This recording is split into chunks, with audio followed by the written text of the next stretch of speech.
निजुक्ति परीक्षा परिवर्तन आनिले राज्य सरकार। आशायी परीक्षा उपस्थित रहिले फेरिब आवेदन फी।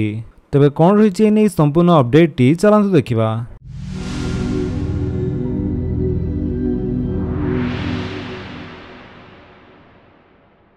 राज्य में विभिन्न निजुक्ति परीक्षा पाई लक्षाधिक युववर्ग आवेदन करुछंती, किंतु एभली किछि निजुक्ति आशायी अछंती जो माने परीक्षा पाई आवेदन कला परे भी परीक्षा देबाकू जाउनाहांती।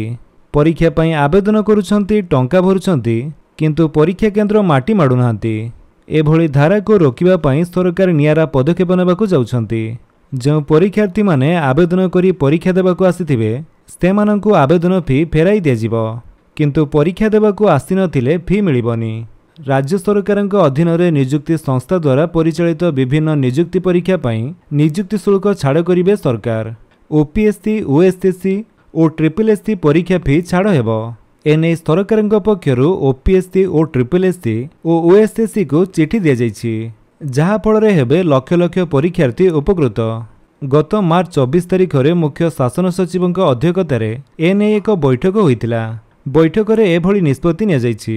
तेबे केउ उपाय रे परीक्षा आवेदन फी फेरा जिवो से नै उपयुक्त मतामत और परामर्श देबाकू ओडिशा लोक सेवा आयोग ओएसएससी और ट्रिपल एससी को आसंता 24 तारिख सुधा मतामत देबाकू कहा जायछि। तो फ्रेंड्स ये थिला आपनक पई किछि अपडेट। जदि आपनक अपडेट टी भल लागितला आपन वीडियो को लाइक कर दियंतु, आपनक संगन को भितर शेयर करी जणांतु। आ जदि आपन हम चैनल नुआ चैनल को सब्सक्राइब करी बेल आइकन दबाई ऑल नोटिफिकेशन कर दियंतु ताकि जेतरंती वीडियो अपलोड करिवे आपन देखि परिबे। Thank you for watching.